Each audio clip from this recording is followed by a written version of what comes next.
Joining us live now is the former US Secretary of Defence, William Cohen. William, it's good to have you with us this morning. Thanks for your time. So, with that said, what is a suitable message for Israel to send to Iran in response to that attack yesterday? Well, I think they're going to respond very aggressively. I think they will take action to diminish Iran's support, military capabilities, and others as much as possible in this period of time. They have indicated that they're going to respond swiftly. I expect it will be within the next 24, 48 hours, and that they will go forward and try and target military sites, silos, other weapons production facilities, maybe even chemical weapons facilities, and possibly nuclear.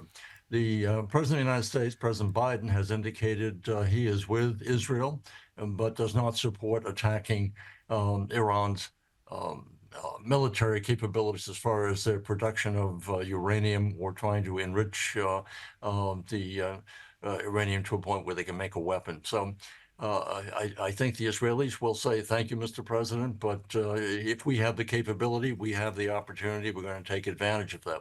That's what I assume. I don't know, but the Israelis will have to make that determination. William, Iran and its proxies have been outplayed and outfought by Israel so far.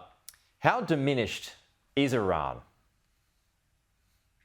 Well, we don't know exactly.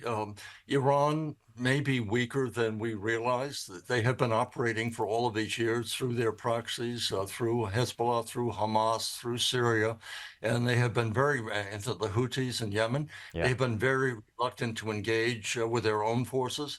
But they are at a point now where their, quote, bluff has been called in the sense that they have hit Israel in a way that Israel's saying, gloves are off, we're coming after you. So I think we don't know exactly how powerful Iran is. They have a fairly significant country with a fairly big military. But I think that the Israelis are going to level a very destructive blow. Well, I mean, why not go after nuclear? I mean, I know there are complexities with that, and we spoke to a few experts already when it comes to that today, because much of it is in bunkers underground, so it's hard to get to. But, I mean, it is in the process of getting its nuclear activity together, so why not hit it now? Well, it's not only the ability to hit those bunkers. I don't know that the Israelis have the capacity to destroy them. Right. This is certainly not a one-day operation. It may not be a one-week operation. So the capability would have to be on multi-day, multi-month perhaps, to go after all of the facilities. Nonetheless, I think the Israelis are determined to prevent Iran from getting a nuclear weapon.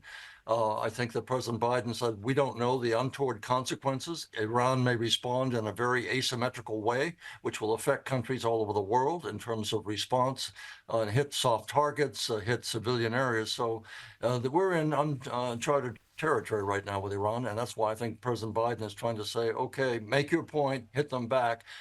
Don't go after their military, their nuclear production, at least research and development facilities. Okay. You might have just heard in our coverage, William, that a Royal Australian Air Force plane is in Cyprus, and it's going to help repatriate Australians who might be stranded from Lebanon. In your experience, how difficult is it to repatriate expats in these circumstances? I think it's quite difficult. It depends. If they can get to Cyprus, obviously they would be under secure circumstances there. If you're trying to get into Lebanon, you have to be careful. There are commercial flights coming in and out of Lebanon, but they're limited, I would think, as this fight continues.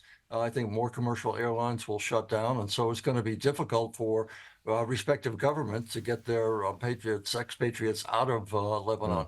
So sooner people leave, the better, until this thing is resolved, and we won't know that for some weeks and months to come. Do you think we're getting into a wider war here? I do. I think it's going to spread, and I think that Hezbollah is going to try and respond against the Israelis. I think Iran is going to respond when they're hit again, and that's the danger of this thing spiraling out. And all of the Gulf states run the risk of being involved at this point, being targets. And so the world economy could very well tip into a recession, if not even a much further than a recession, if this were to continue for any length of time. Wow. So I think we Yeah. have to hold on. Now oil is going up. It's likely to go up higher. Okay, that's a problem down the track, but that's William Cohen there, the former US Defence Secretary under President Bill Clinton. William, really appreciate your time. Thank you. We'll chat to you again soon.